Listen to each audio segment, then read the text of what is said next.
আল্লাহ বলেন মানুষ কি ভেবেছে সে শুধু বলবে আমি ইমানদার আর তাকে আমি জান্নাতে ঢুকাই দিব?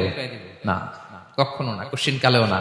আমাদের জীবনে যত হতাশা, আমাদের জীবন নিয়ে যত অভিযোগ, আমাদের মনে যত কষ্ট, আমাদের হৃদয়ের ভেতরে যত অস্থিরতা, তার মূলে হচ্ছে এই সমস্যা যে আমরা ভুলেই গেছি আমরা পরীক্ষা দিতে আসছি।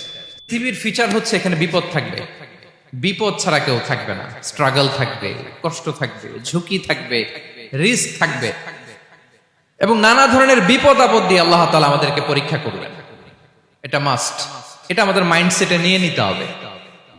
মাইন্ডসেটে এটা ক্লিয়ার থাকতে হবে। চিরসুখ চিরশান্তি এই দুনিয়াতে মিলবে, কোথায় মিলবে তাহলে? এটা তাহলে বিপদ আসবেই, আপদ আসবেই, পরীক্ষা থাকবেই আমাদের জীবনে। তবে ইন্টারেস্টিংলি মজার বিষয় হচ্ছে পরীক্ষাটা এক একজনের এক এক রকম। পুরো পৃথিবীটা একটা পরীক্ষা ক্ষেত্র, কিন্তু কারো প্রশ্নপত্রের সাথে কারো প্রশ্নপত্রের কোনো মিল নাই। সুবহানাল্লাহ। আমার পরীক্ষা একরকম, আপনার পরীক্ষা আরেক রকম, ওই ভাইয়ের পরীক্ষা আরেক রকম, ওনারটা আরেক রকম। সবাই পরীক্ষার্থী, সবাই পরীক্ষার্থী, কিন্তু কারো প্রশ্নপত্রের সাথে কারো প্রশ্নপত্রের কোনো মিল নাই। কারোর জন্য পরীক্ষা হচ্ছে সে খুব অসুস্থ, প্রচন্ড অসুস্থতা, তার জন্য পরীক্ষা।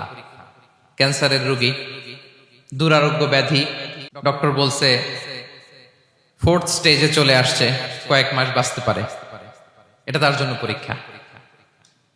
আবার কারো দেখবেন যে খুব একটা অসুস্থতা নাই, অসুস্থতার ঝামেলা নাই, কিন্তু তার দারিদ্রতা আছে, তার আর্থিক অনটন, এটা তার জন্য পরীক্ষা।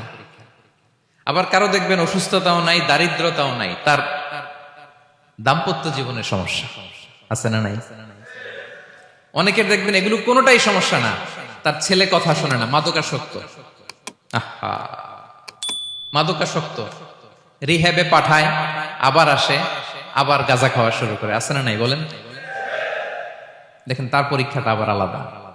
অনেকের দেখবেন মেয়ে বাবার কথা শোনে না। আবার অনেকের দেখবেন যে ব্যবসায় সমস্যা, লসের পর লস, লাভ উঠাতে পারে না। তাহলে পরীক্ষা ছাড়া, বিপদ আপদ ছাড়া দুনিয়াতে কেউ নাই, কেউ নাই প্রিয় ভাইরা। এটা আমাদের মাথায় রাখতে হবে। পরীক্ষা আপনাকে দিতেই হবে, পরীক্ষা দিয়ে দিয়েই নিজেকে প্রমাণ করতে হবে। আর এক একজনের পরীক্ষাটা এক এক রকম, কারো পরীক্ষার সাথে কারো পরীক্ষার কোনো মিল থাকবে না। তো মাঝে মাঝে আমরা এটা ভুলে যাই। আল্লাহ তাআলা কালামে পাকে রিমাইন্ডার দিয়ে আমাদেরকে স্মরণ করিয়ে দিতে চান যে এই পৃথিবীতে আসলে তোমরা এসেছো পরীক্ষা দিতে। আমাদের জীবনে যত হতাশা, আমাদের জীবন নিয়ে যত অভিযোগ, আমাদের মনে যত কষ্ট, আমাদের হৃদয়ের ভেতরে যত অস্থিরতা, তার মূলে হচ্ছে এই সমস্যা যে আমরা ভুলেই গেছি আমরা পরীক্ষা দিতে আসছি।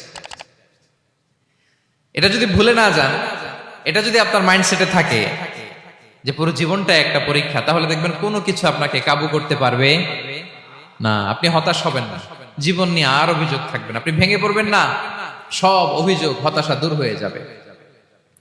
তার মানে বুঝতে পারলাম পরীক্ষা আপনাকে দিতেই হবে।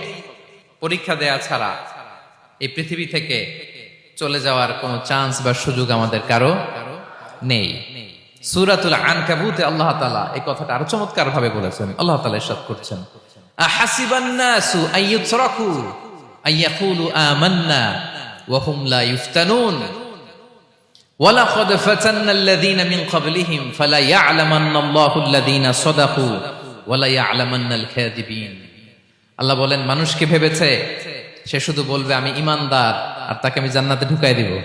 না, কখনো না, কোশ্চিন কালেও না। বরং পূর্ববর্তীকালে যারা পৃথিবীতে এসেছিল তাদেরকে আমি পরীক্ষা নিয়েছি, পরীক্ষা করেছি, এবং তাকেও ইমানের প্রশ্নে সে সত্যবাদী না মিথ্যাবাদী পরীক্ষা দিয়ে দিয়ে নিজেকে প্রমাণ করতে হবে। ঠিক কিনা বলেন? পরীক্ষা দিয়ে আপনাকে প্রমাণ করতে হবে। এবং এই পরীক্ষার ব্যাপারটা, এটা যে শুধু আমরা সাধারণ মানুষ আমাদের জীবনে দুঃখ বিপদ পরীক্ষা, এমনটা না। এই পৃথিবীর সবচেয়ে শ্রেষ্ঠ মানুষ যারা ছিলেন তাদেরকে আল্লাহ পরীক্ষা নিয়েছেন। Be a part of our vision. Do listen and share the khair.